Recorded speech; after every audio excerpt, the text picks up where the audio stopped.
Assalamualaikum warahmatullahi wabarakatuh. Nama saya Sakira Nabila Zulfia dengan NPM 251.782 dengan dosen pengampu mata kuliah akuntansi pemeriksaan Ibu Heni Zurika Lubis, SE, MSI. Di sini saya akan mempresentasikan tugas PPT saya yang berjudul Sampling Audit dalam Pengujian Pengendalian.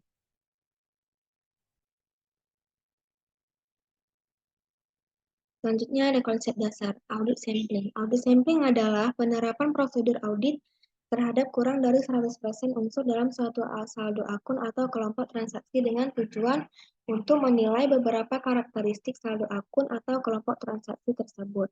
Sampling audit dapat diterapkan baik untuk melakukan pengujian pengendalian maupun pengujian substantif.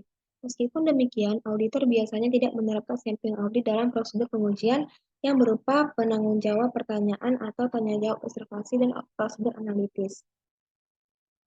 Selanjutnya ada ketidakpastian dalam sampling audit. Yang pertama ada risiko sampling.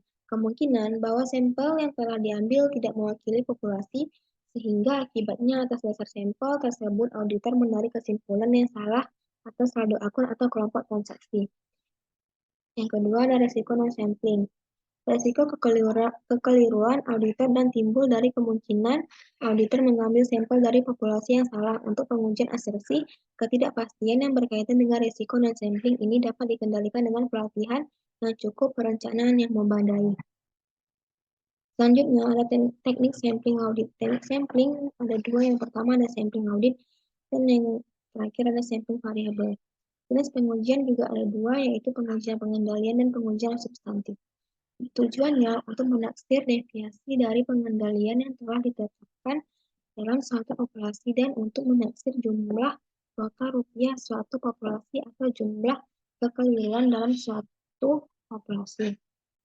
Selanjutnya ada resiko sampling untuk pengujian pengendalian. Yang pertama ada resiko penentuan tingkat risiko pengendalian yang terlalu rendah, yaitu resiko menentukan tingkat risiko pengendalian berdasarkan hasil sampel terlalu rendah dibandingkan dengan efektivitas operasi prosedur atau kebijakan struktur pengendalian yang sesungguhnya. Yang kedua, risiko penentuan tingkat risiko pengendalian yang terlalu tinggi, yaitu risiko menentukan tingkat risiko pengendalian berdasarkan hasil sampel terlalu tinggi dibandingkan efektivitas operasi prosedur atau kebijakan struktur pengendalian yang sesungguhnya.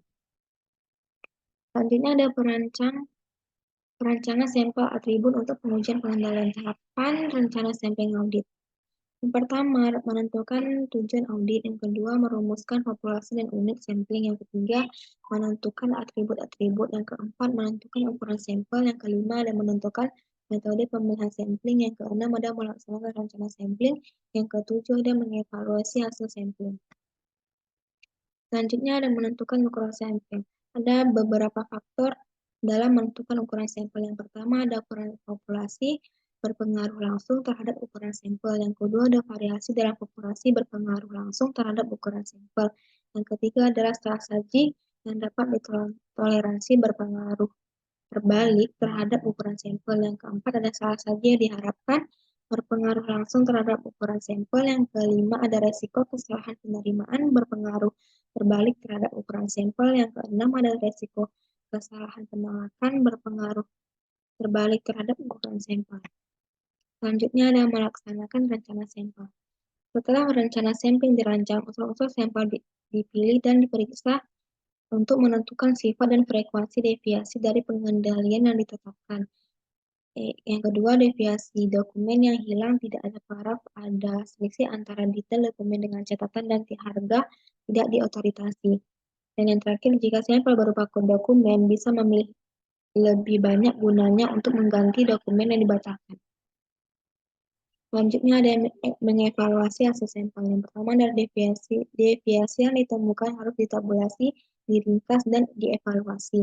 Yang kedua ada pertimbangan dalam evaluasi antara lain. Yang pertama ada tingkat deviasi sampel. Yang kedua ada batas atas deviasi. Yang ketiga ada cadangan untuk resiko sampling. Yang keempat ada aspek kualitatif deviasi. Baik, sekian dari presentasi saya. Mohon maaf jika ada kesalahan-kesalahan kata. Wabillahi taufiq wal hidayah. Wassalamualaikum warahmatullahi wabarakatuh. Audio Jungle.